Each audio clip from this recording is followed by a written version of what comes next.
Candide, bonjour. Bonjour. La première journée de la Ligue européenne des champions a pris fin ce jeudi. On note fortune diverse pour les différentes équipes. 6 rencontres déroulées ce jeudi en clôture à la première journée de la phase de groupe de l'UEFA Champions League saison 2025 et 2026. Et pour les 5 duels en clôture à cette première journée de la phase de groupe, score nul de 2 buts partout entre l'équipe de Copenhague et le Bayer Leverkusen, score de 4 buts à 1 pour la victoire du Club Brugge devant l'équipe française de l'AS Monaco. L'équipe de l'Eintracht Francfort de l'Allemagne s'est imposée par un score de 5 buts à 1 à celle de Galatasaray. L'équipe du Sporting Club du Portugal a aussi étrié l'équipe de Keirit par un score de 4 buts à 1. Le FC Barcelone, tout comme le Real Madrid, s'est imposé avec un score plus ou moins chétif, 2 buts à 1 devant l'équipe de Newcastle. Manchester City s'est imposé par un score de 2 buts à 0 à l'équipe donc de Napoli. Voilà donc les 6 rencontres déroulées en clôture à la première journée de la phase des groupes. Rendez-vous dans 2 semaines pour donc la deuxième journée de cette nouvelle saison qui commence en grande pompe. On revient maintenant pour ce qui concerne le Bénin. On s'intéresse maintenant au classement FIFA actualisé du mois de septembre 2025. Le nouveau classement a été dévoilé ce jeudi par la fêtière mondiale du football, et sur ce nouveau classement actualisé, le Bénin gagne 3 places, il faut le rappeler, avec un carton plein, 2 matchs, 2 victoires sur donc 2 possibles et 6 points empochés notamment face au Zimbabwe et au Lesotho lors des 7e et 8e journées des éliminatoires du mondial 2026. Les Guépards du Bénin retrouvent le top 20 sur le continent. Ils montent à la 20e place au classement africain et à la 96e place il y a quelques mois. Stimouni et ses coéquipiers grimpent donc à la 93e place sur le tableau mondial. Et au-delà des Guépards, comme vous le voyez déjà sur l'image, il faut dire que le classement, le top 20 africain est dominé par les Lions de l'Atlas du Maroc, 11e au plan mondial, suivi du Sénégal et de l'Égypte, respectivement 15e mondial et 35e mondial. Toujours sur le top 20 africain, l'Algérie occupe la 4e place, suivie de la Côte d'Ivoire, championne d'Afrique en titre, du Nigeria, vice-champion en titre. La Tunisie vient donc en 9e position, le Cameroun 8e, l'Afrique du Sud 9e et le Mali qui descend à la 10e position. La République démocratique du Congo, le Burkina Faso, le Cap-Vert, le Ghana, le Gabon, la Guinée, l'Ouganda, la Zambie, l'Angola et puis le Bénin viennent compléter le tableau de ce top 20 africain. Candide éliminatoire V26, la FIFA a officiellement ouvert une procédure disciplinaire sur l'équipe de l'Afrique du Sud. Il s'agit bien sûr du sujet relatif aux éliminatoires de la Coupe du Monde, il faut le dire, 2026. Et concernant l'éligibilité du milieu de terrain sud-africain, vous allez le voir sur cette image, Teboho Mokoena qui a été aligné contre le Lesotho lors de la 6e journée de cette campagne qualificative à la prochaine édition de la Coupe du Monde. En réalité, pour rafraîchir les mémoires ou carrément mettre tout le monde au même niveau d'information, l'Afrique du Sud avait aligné le joueur lors du match des éliminatoires en le 21 mars, il faut le rappeler, 2025, un match comptant pour la 6e journée de ces éliminatoires, alors que Mokoena avait déjà accumulé 2 cartons jaunes plus tôt, respectivement contre le Bénin en novembre 2023 et face au Zimbabwe en juin 2024, ce qui, selon les règles de la FIFA, devrait suspendre le milieu de terrain sud-africain d'un match, mais ça n'a pas été respecté par l'équipe des Bafana Bafana de l'Afrique du Sud. La FIFA est donc restée sans réaction pour mettre de l'ordre dans les choses. Le Lesotho aussi n'ayant pas fait de réclamation dans le délai. Il a fallu mettre, bien entendu, le feu au fait, sinon amené plusieurs fois, donné la lettre plusieurs fois par le sélectionneur Gernot Rohr, le sélectionneur des Guépards du Bénin, à plusieurs sorties pour donner la lettre. On suit ici le technicien franco-allemand, accompagné du capitaine des Guépards qui se sont montrés très remontés face à la situation longtemps restée sans action de la Fédération internationale de football et association. Déjà, il faudrait qu'on soit fixé sur cette histoire avec l'Afrique du Sud. À un moment donné, il y a des règlements et les règlements ne sont pas appliqués, donc on aimerait bien comprendre aussi ce qui se passe. Il faut jouer un joueur qui est suspendu et il passe au travers. Je ne comprends pas, il faut m'expliquer le règlement exact. Parce que c'est incompréhensible. Voilà, donc ça, il faut vraiment que les instances statuent sur ça, et je pense que tous les membres du groupe, de ce groupe aujourd'hui, a besoin de savoir qu'en est-il. Qu'en est-il réellement? Qu'est-ce que les règlements disent? Et qu'on puisse être fixé et savoir ce pourquoi on joue chaque match. D'aller sur le terrain quand c'est pas clair en fait. L'histoire remonte déjà de plusieurs mois. Et toujours pas de prise de décision de la CAF ou de la FIFA. Déjà, j'estime que l'Afrique du Sud est avantagée parce que sur les 10 matchs qu'ils font, il y a 7 ou 8 matchs en Afrique du Sud qui ont lieu, parce que le match de Lesotho, Zimbabwe, c'est aussi en Afrique du Sud, et qu'il y a déjà un avantage terrible pour eux, se sont déplacés que 2 fois. Et une fois sur terrain neutre en Côte d'Ivoire. Donc si en plus on ne leur enlève pas ces points-là, on peut se poser plein de questions. Il y a une équité sportive à respecter, et c'est anormal qu'on ne sache pas quelle est la véritable situation au classement. Après donc plusieurs arlettes, la FIFA, dans une lettre adressée à la Fédération sud-africaine de football et association en date du 15 septembre 2025, a confirmé que le joueur et l'association sont tous deux accusés d'avoir enfreint plusieurs règlements disciplinaires, notamment l'alignement d'un joueur inéligible. L'affaire a été donc transmise à la commission de discipline de la FIFA et de la Fédération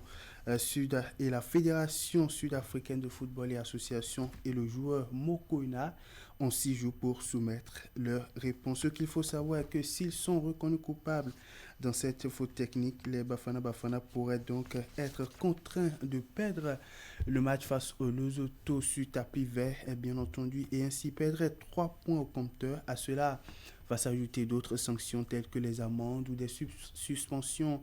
Pour le moment, la fêtière du football sud-africain n'a pas encore fait de déclaration publique à ce sujet, Eric. Alors, on s'entend bien qu'on dit c'est une procédure disciplinaire qui est donc ouverte sur l'équipe de l'Afrique du Sud.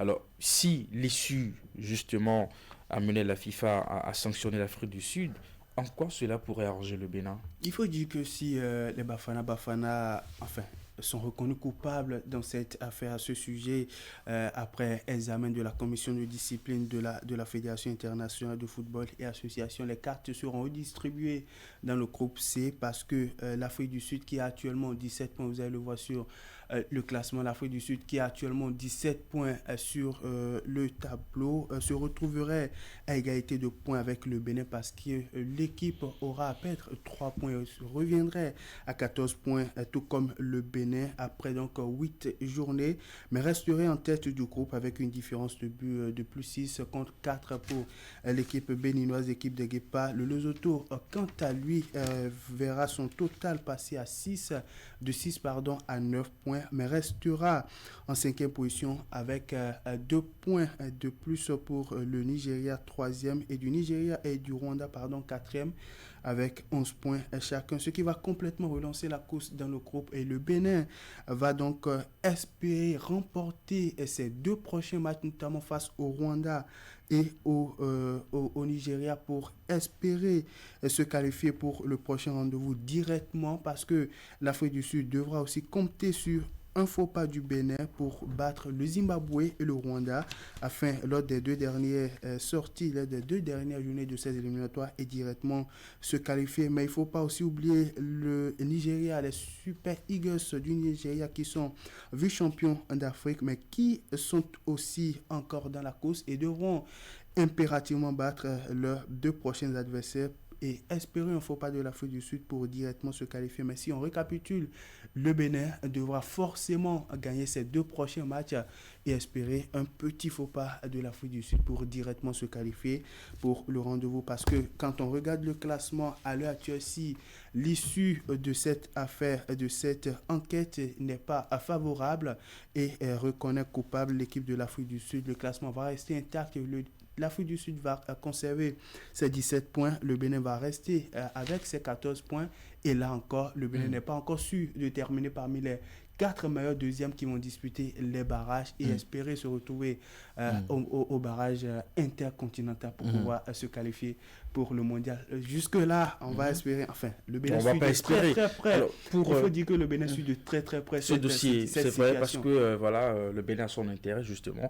Alors, pour vous qui avez une connaissance des pratiques dans le milieu de football, des règles, des principes, selon vous, quelle pourrait être l'issue si on tient compte de la réglementation en matière de football? Oui, la règle, elle est claire, elle est connue de tous depuis des décennies.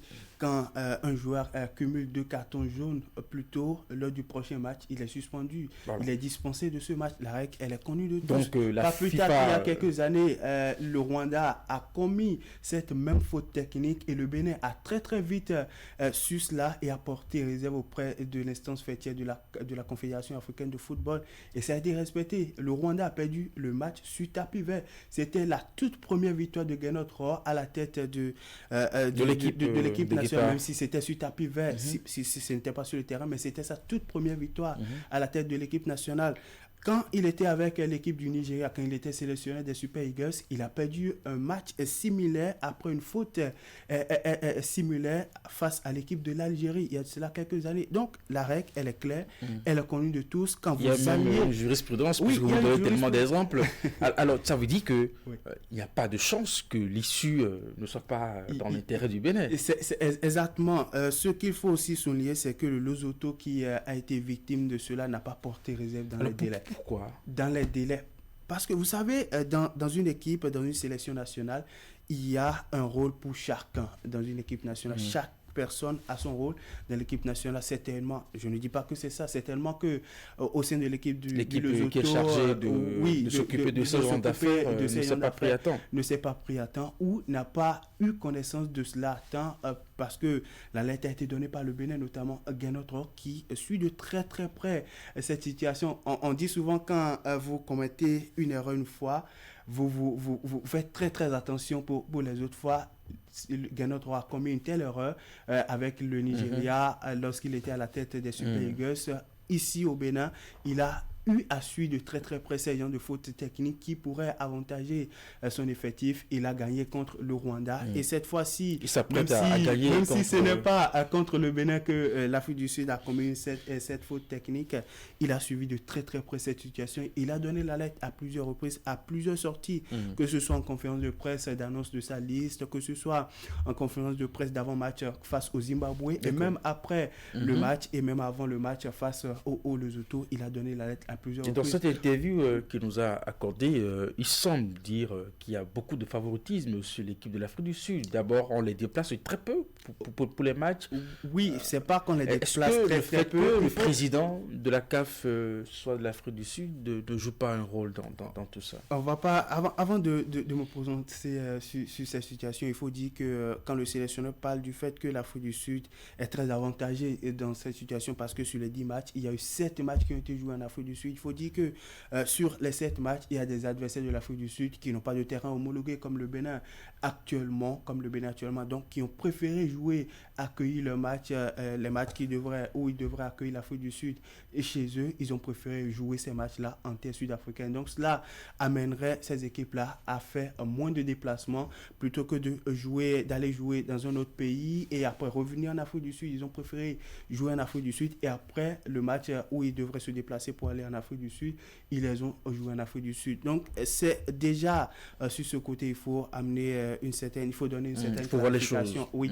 Donc au-delà de ça, il y a plus d'un qui ont dit que si la FIFA et la CAF, les deux instances faîtières continentales et mondiales, ne se sont pas prononcées assez tôt sur cette situation où le joueur Mokoena a été aligné alors qu'il ne devrait pas être aligné. Beaucoup ont dit que certainement c'est parce que le président président de l'Afrique du Sud, enfin le président de la Confédération africaine de football est sud-africain, que les instances faîtières ne se sont pas prononcées sur la situation. Mais il ne faut pas aussi oublier l'aspect selon lequel le Lesotho, qui a été victime de cela, n'a pas porté réserve dans le délai. Parce que c'est ce qui déclenche l'action de mettre en place l'équipe disciplinaire pour connaître du dossier. Exactement. Le Lesotho n'a pas porté réserve dans le délai parce que quand le match se joue, il faut un délai de 72 heures pour pouvoir porter réserve, ce que le Lesotho n'a pas fait attendre. Donc, il a fallu que la lettre soit donnée à plusieurs reprises pour que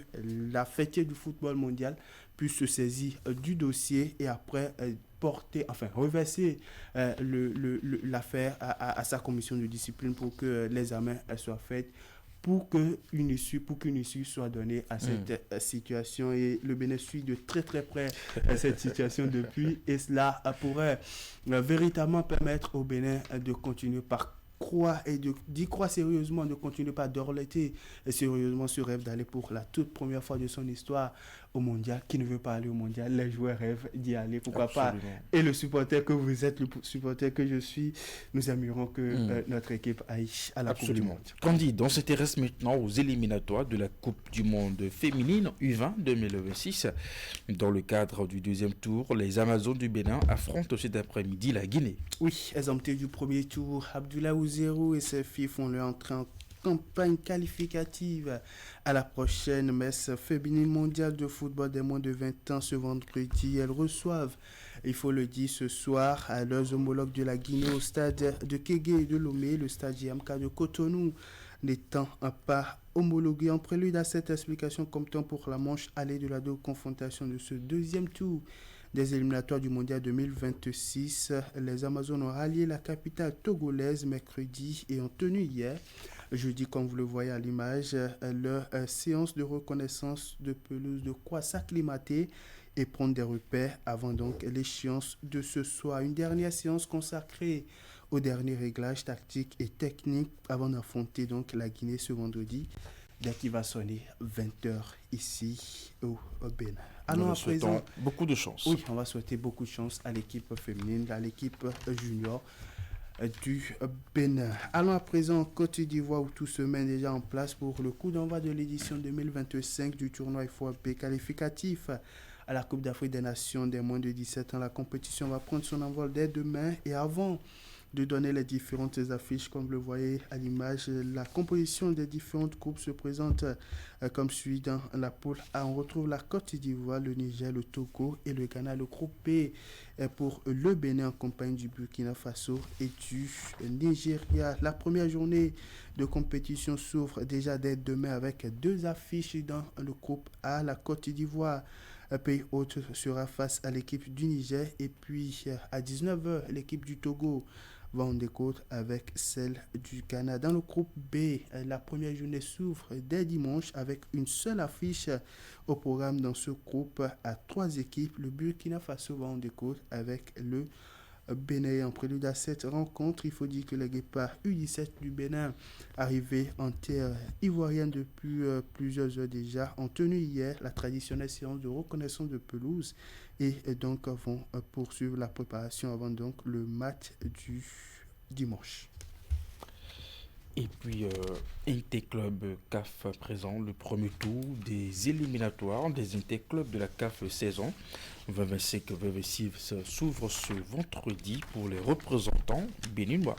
En Ligue africaine des champions, Eric, il vous dit que l'Adier Football Club fera son entrée dans l'arène de la compétition reine des interclubs de la CAF ce vendredi, cet après-midi, face à l'équipe libyenne d'Al-Ahli Tripoli, déjà en tête togolaise depuis le début de cette semaine, et étant dans une situation totalement confuse qui menait l'équipe championne en titre vers un désistement et une non-participation. L'ADFC a finalement eu le soutien du ministère des Sports et a finalement pris départ du Bénin pour Lomé ce jeudi.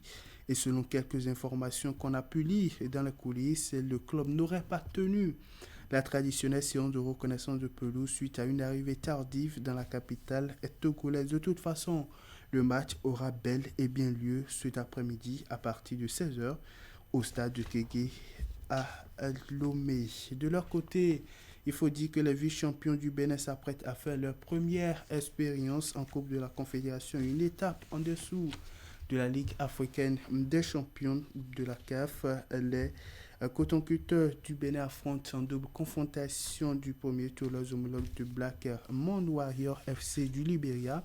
Le match va se jouer dimanche. Le match aller va se jouer dimanche prochain au SKD Sport Complexe de Morovia dès qu'il va sonner 16h30. Allez, on va s'intéresser maintenant à une autre discipline. Changeons de registre pour parler des préparatifs des sélections nationales masculines et féminines de Maracana en prélude à l'édition 2025 de la Coupe d'Afrique des Nations de la discipline. Après plusieurs stages de préparation, les Guépailles Amazon Maracanier et Maracani ont abordé mardi la dernière ligne droite vers Bissau 2025. À quelques semaines de la 11e édition de la Maracane, les sélections béninoises entament la dernière mise au vert décisive vers l'expédition Bissau-Guinéenne. Une dernière étape de la préparation au cours de laquelle le travail sera autrement orienté. On va écouter ici les différents staffs techniques.